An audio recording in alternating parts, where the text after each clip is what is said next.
राम मंदिर के क्या मायने? कोई मायने नहीं है राम मंदिर के, क्योंकि राम मंदिर जो है वो हिंदुओं ने अपने लिए बनाया हुआ है। ठीक है। अब बाबा साहब अम्बेडकर जब संघर्ष कर रहे थे तो उन्होंने खुद बताया था कि दलित हिंदू नहीं है। ठीक है। और ये शास्त्र भी कहते हैं, हिंदू शास्त्र भी कहते हैं कि आप चूंकि ना ब्राह्मण हो, ना बनिया हो, ना वैश्य हो, ना शूद्र हो, चारों वर्णों में से नहीं हो तो आप हिंदू हो नहीं। आप हिंदू, फिर आपकी लड़ाई ही नहीं है। ऑब्वियसली तो आपको जो है ना मंदिर में आने नहीं देते हैं और आप जाते नहीं हैं। ठीक है। तो उसके वजह से जो है जिनको मंदिर की जरूरत है उन्होंने बनाया है, अपने लिए बनाया है। आप उसमें ना पड़े, उसमें आपको कुछ लेना देना नहीं। एक डर लोगों में ये है कि भारत बुद्ध की धरती कहा जाता है, बुद्ध की धरती है भी। आज भी जो आप देखेंगे विदेशियों के लिए भारत मतलब बुद्ध, तो कहीं ना कहीं ये जो बुद्ध की भूमि है इसको राम की भूमि के रूप में इस्टेब्लिश किया जाएगा, और जो एक पहचान है भारत की बुद्ध से वो हट के राम से होने लगेगी। ये एक डर है लोगों में, मुझे सुनने में आया। मुझे लगता है वो जो डर है वो अनफाउंडेड है, इसका कोई मतलब नहीं। पहले इसको यदि राम की भूमि बनाना भी चाहेंगे तो चाइना को आपको राम धर्म हिंदू धर्म में कन्वर्ट करना पड़ेगा, जापान में आपको हिंदू धर्म में कन्वर्ट करना पड़ेगा, कंबोडिया में या थाईलैंड में आपको हिंदू धर्म जाके फैलाना पड़ेगा। ये बहुजन क्रांति और बहुजन नायकों को समर्पित दलित दस्तक का 2024 का शानदार बहुजन कैलेंडर आ चुका है। बुकिंग के लिए दिए गए नंबर पर व्हाट्सएप करें या ईमेल करें। आज 22 जनवरी है और अयोध्या में राम मंदिर में प्राण प्रतिष्ठा हो रही है। पूरी सरकार वहाँ मौजूद है, देश के विदेश के बड़े बड़े मेहमानों को बुलाया गया है। लेकिन इस बीच में जो अम्बेडकरी समाज है उसके बीच से जिस तरीके के कमेंट आ रहे हैं या फिर जिस तरीके से अम्बेडकरी समाज के कुछ लोग रिएक्ट कर रहे हैं, उससे ये लग रहा है कि अम्बेडकरी समाज हार गया चूँकि राम मंदिर बन गया। जबकि जिस मुस्लिम समाज से जो बाबरी मस्जिद ध्वंस हुआ और मुस्लिम समाज और हिंदू पक्ष के बीच लंबे समय तक एक केस चला, उसके भीतर से वैसा रिएक्शन आ नहीं रहा है। तो जो एक रिएक्शन अम्बेडकरी समाज के बीच से आ रहा है वो कितना जायज़ है। हमारे साथ हैं नितिन मेश्राम जी, सुप्रीम कोर्ट में एडवोकेट हैं, और इनसे बातचीत करने के लिए मैंने इसलिए चुना क्योंकि ये अम्बेडकराइट भी हैं, बुद्धिस्ट भी हैं और कानून भी जानते हैं। आप भी देख रहे होंगे लगातार पिछले 4-5 दिनों से कोई कह रहा है कि 22 जनवरी 22 प्रतिज्ञा, कोई कह रहा है कि हम ये करेंगे वो करेंगे।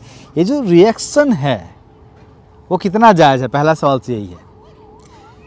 सबसे इम्पॉर्टेंट चीज़ ये है कि हम लोगों ने रिएक्शनरी बिल्कुल नहीं बनना चाहिए।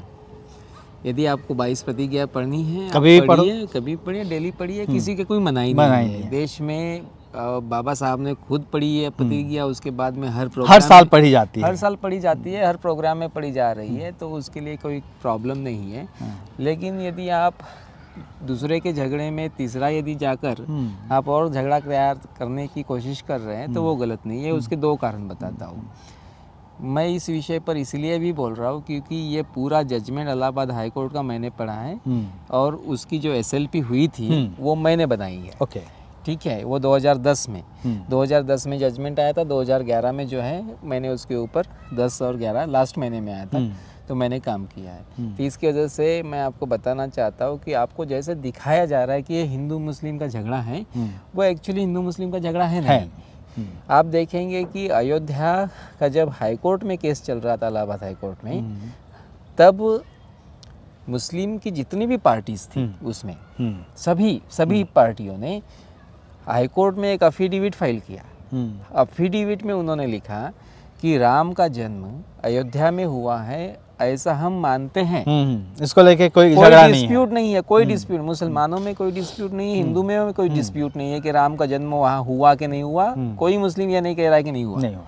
उनका कहना यह है कि यहाँ ये जगह के ऊपर जो है आप राम मंदिर मत बनाइए, क्योंकि पैलेस मस्जिद है। इसीलिए भाजपा ने ये कहा था, बीजेपी का कहना था कि मंदिर वही बनाएंगे। ये बैटल किस चीज की है? उस जगह की है, जगह की है। मंदिर का बैटल नहीं है, ये जगह का बैटल है। इसीलिए बहुत सारे लोगों को जो पर्टिकुलरली बहुजन समाज, अम्बेडकराइट जो वर्ग है, उसको यदि लगता होगा कि ये हिंदू मुस्लिम वाद है और आपने एक साइड लेनी चाहिए, तो वो बिल्कुल गलत है।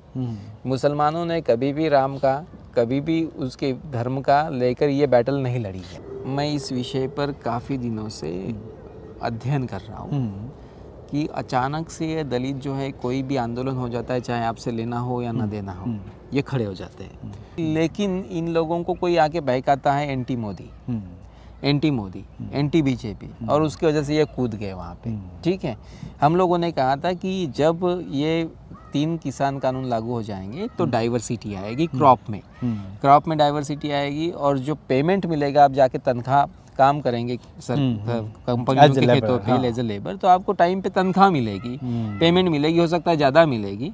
तो उसकी वजह से हम लोगों ने कहा था कि ये बहुत रिफॉर्म अच्छा है, उसका विरोध मत कीजिए, लेकिन लोगों को चले जाते हैं। इसका 2 रीज़न मैं देख रहा हूँ। पहला, अम्बेडकराइट जो आंदोलन है उसका जो शीर्ष नेतृत्व इस समय, वो शीर्ष नेतृत्व रहा नहीं है, और वो शीर्ष नेतृत्व बताता नहीं है कि करना क्या है। तो भ्रम की स्थिति बनी रहती है, और फिर इन लोगों को लगता है कि इनका ओपिनियन कोई और बनाता है। जैसे फिर इसका फायदा कुछ उभरते हुए नेता या फिर कुछ जो एक्टिविस्ट हैं जिनको खुजली मची रहती है कि नहीं आंदोलन करना है या किसी तरीके से किसी के अगेंस्ट में बोलना है, वो लोग उठाते हैं और आपको बहका लेते हैं। तो वो बिल्कुल नहीं करना है। राम मंदिर के क्या मायने? कोई मायने नहीं है राम मंदिर के, क्योंकि राम मंदिर जो है वो हिंदुओं ने अपने लिए बनाया हुआ है। ठीक है, अब बाबा साहब अम्बेडकर जब संघर्ष कर रहे थे तो उन्होंने खुद बताया था कि दलित हिंदू नहीं है। ठीक है, क्योंकि और ये शास्त्र भी कहते हैं, हिंदू शास्त्र भी कहते हैं कि आप चूंकि ना ब्राह्मण हो, ना बनिया हो, ना वैश्य हो, ना शूद्र हो, चारों वर्णों में से नहीं हो तो आप हिंदू हो नहीं, आप हिंदू, फिर आपकी लड़ाई ही नहीं है। ऑब्वियसली तो आपको जो है ना मंदिर में आने नहीं देते हैं और आप जाते नहीं हैं। ठीक है, तो उसके वजह से जो है मुझको मंदिर की जरूरत है, उन्होंने बनाया है, अपने लिए बनाया है। आप उसमें ना पढ़े, उसमें आपको कुछ लेना देना नहीं है। मुझे लगता है कि ये जो अननेसेसरी यूफोरिया तैयार किया जा रहा है कि 22 प्रतिज्ञा पढ़ेंगे, ये करेंगे, वो करेंगे, ये सब रिएक्शनरी है, उससे हमें कुछ लेना देना है। इवन बहुजन समाज पार्टी की नेता ने भी बोला है कि हम स्वागत कर रहे हैं, मुस्लिम भी अपनी मस्जिद बनाएंगे, हम उसका स्वागत करेंगे। ये सबसे बड़ा बयान है। I think that's how we should go forward. और धर्मनिरपेक्ष देश है और बाबा साहब का संविधान लागू है, और हम लोग कहते हैं कि हम अम्बेडकरवादी हैं, तो हमें भी उसका लिहाज करना चाहिए। नहीं, आप मुझे बताइए कि बाबा साहब ने संविधान बनाया, उसमें सुप्रीम कोर्ट बनाया संविधान में। अब सुप्रीम कोर्ट में इसके ऊपर फैसला दिया है। सुप्रीम कोर्ट ने कहा है कि ये ज़मीन जो है इनको मिलेगी और इनको मुसलमानों को अलग से दूसरी ज़मीन दी जाएगी। अब सुप्रीम कोर्ट का यदि आप फैसला नहीं मानते तो फिर किस चीज़ का फैसला मानते हैं? ये लड़ाई तो 100 साल पुरानी लड़ाई है। अब मोदी आया और उसने टेम्पल बना दिया, ऐसा नहीं है। 100 साल पहले अयोध्या के लोगों में डिस्प्यूट चल रहे थे। सूट तो सैकड़ों दशकों साल पुराने सूट्स है वो, उसके उसमें वो बहुत पुरानी है। आरएसएस भी तब नहीं था, तब से पुरानी है, तब से ये डिस्प्यूट है। तो इसीलिए जो है आप लोगों को लगता होगा कि ये हम लोगों ने उसमें पढ़ के, आपके पढ़ने से कोई फर्क पड़ रहा है क्या? इम्पॉर्टेंट है कि आप कुछ बदलाव करना चाहते हो, उससे कुछ फर्क पड़ रहा है क्या? नहीं पड़ रहा है ना। इसलिए मुझे लगता है कि आप लोगों ने, और बिल्कुल बीजेपी पॉलिटिकल पार्टी है, उसके लिए एक एजेंडा था, धर्म की राजनीति करती है, हिंदुत्व की राजनीति करती है, तो उसके लिए एजेंडा था, उसने बड़ा बनाया और उसको भुना रही है। एक डर लोगों में ये है कि भारत बुद्ध की धरती कहा जाता है, बुद्ध की धरती है भी। आज भी जो आप देखेंगे विदेशियों के लिए भारत मतलब बुद्ध। राम मंदिर को लेके जो इतना बड़ा क्रिएट किया गया है सीन की पूरे देश में तक में आज छुट्टी का ऐलान कर दिया गया है, और ये पहली बार हुआ है जब किसी धार्मिक समारोह के लिए, एक धर्म के समारोह के लिए इतना बड़ा छुट्टी का ऐलान हुआ है। तो लोगों को डर है कि हिंदू राष्ट्र जिसकी घोषणा बीजेपी करती रही है, कि आरएसएस करती रही है, और वहाँ पे जिस तरीके से देखिए आरएसएस के लोग भी मौजूद हैं, प्रमुखता से सरसंघ चालक मौजूद है, आप खुद नागपुर से हैं तो जानते हैं आरएसएस और भाजपा का संबंध क्या है। बीजेपी के लोग मौजूद हैं, प्रधानमंत्री मौजूद हैं। तो कहीं ना कहीं ये जो बुद्ध की भूमि है इसको राम की भूमि के रूप में इस्टेब्लिश किया जाएगा, और जो एक पहचान है भारत की बुद्ध से वो हट के राम से होने लगेगी। ये एक डर है लोगों में, मुझे सुनने में आया। मुझे लगता है वो जो डर है वो अनफाउंडेड है, उसका कोई मतलब नहीं है। पहले इसको यदि राम की भूमि बनाना भी चाहेंगे तो चाइना को आपको राम धर्म में, हिंदू धर्म में कन्वर्ट करना पड़ेगा, जापान में आपको हिंदू धर्म में कन्वर्ट करना पड़ेगा, कंबोडिया में या थाईलैंड में आपको हिंदू धर्म जाके फैलाना पड़ेगा। इवन यहाँ पे नज़दीक वाले जो 2 देश हैं, जैसे आप नॉर्थ में जाएंगे और साउथ में जाएंगे तो 2 देश बुद्धिस्ट हैं, वहाँ उनको आपको जो हिंदू धर्म में कन्वर्ट करना पड़ेगा। ये होना नहीं है। यदि कोई राम को मानता है तो उसको वो देशों ने मानना चाहिए ना।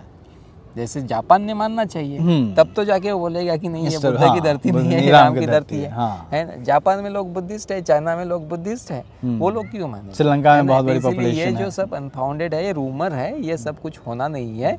बुद्ध को इसीलिए माना जाता है, इंडिया को बुद्ध की धरती इसलिए माना जाता है क्योंकि बुद्ध के धम्म को वहाँ पूजा जाता है, वहाँ पूजा जाता है ना। तो वो पूजा जब बंद हो जाएगी तब ये संभव है, और वो मुझे लगता है संभव नहीं है। हाँ, भगवान तो बदलने वाले हैं नहीं। होगा नहीं, वो क्यों अपने धर्म को छोड़ेंगे? वो लोग बौद्ध धर्म को छोड़ेंगे नहीं। चाइना ये देश का, दुनिया का सबसे बड़ा राष्ट्र उभर कर आया है, उसका पॉपुलेशन भी बहुत ज़्यादा है, वहाँ लोग बुद्धिस्ट है। अब जापान जो मोस्ट इम्पॉर्टेंट इकोनॉमी है दुनिया की, वहाँ लोग बुद्धिस्ट है, उसकी वजह से इंडिया को बौद्ध का देश माना जाता है। या तो बौद्ध का कुछ दिखाई दे नहीं रहा है। अब उत्तर प्रदेश में जाएंगे तो बहन जी वगैरह इनकी सरकार नहीं, यहाँ पे भी हम लोग जहाँ खड़े हैं गौतम बुद्ध नगर है, ये गौतम बुद्ध नगर है, बहन जी के शासन में हुआ। ऑब्वियसली ये अभी बना हुआ है, लेकिन ये तो बुद्ध की धरती के रूप में बहुत सालों से माना जाता है, बहुत सालों से पुराना इतिहास, ऑब्वियसली। तो उसी की वजह से जो है, जो इस तरह के अनफाउंडेड एलिगेशंस एंड रूमर्स फैलाए जा रहे हैं, मुझे लगता है कि इसको रोकना चाहिए। इसका कोई मतलब नहीं है, नुकसान फालतू में आपको कन्फ्रंटेशन में आओगे, कोई फायदा नहीं है। और जब आप खुद ही अपने देश में बुद्ध को नहीं मान रहे हो, है ना, तो दूसरा माने ना माने तुमको क्या फर्क पड़ रहा है? तो आप अपना आंदोलन, आप अपनी जो विचारधारा है उसको आगे बढ़ाइए, दैट इज मोस्ट इम्पॉर्टेंट। तो सीधा सवाल है कि इसको जिस तरीके से पेश किया जा रहा है, खासतौर पे सोशल मीडिया में, इसको अम्बेडकरिज्म बनाम हिंदुइज्म की लड़ाई ऐसी है नहीं। एक मंदिर है, एक राम है, जिसको एक धर्म जो हिंदू धर्म है उसके लोग मानते हैं। मंदिर बनाना निश्चित तौर पे उनके लिए खुशी की बात है, और हर धर्म के लोगों के लिए खुशी की बात होती है जब उनके लिए होता है। ना इससे अम्बेडकरवादियों को कोई मतलब होना चाहिए, ना बुद्धिस्टों को मतलब होना चाहिए। धर्मनिरपेक्ष देश है, सबको अपने अपने धर्म को मानने की आज़ादी है, बाबा साहब ने यही कहा था। लेकिन दलितों के लिए इसके एक और भी मायने हैं। जब राम की बात होती है तो उन्हें ऋषि शंभुक याद आते हैं। जब राम राज्य की बात होती है तो उन्हें उस दौर में वो घटना याद आती है जिसका जिक्र होता रहा है कि तब दलितों के कान में पिघले हुए शीशे डाल दिए जाते थे क्योंकि वो मंत्र सुन लेते थे। कहीं ना कहीं ये उसी का रिएक्शन है, लेकिन आज के वक्त में हमें आज के हिसाब से सोचना होगा और देखना होगा कि क्या सही है और क्या गलत। देखते रहिए दलित दस्तक। जय हिंद।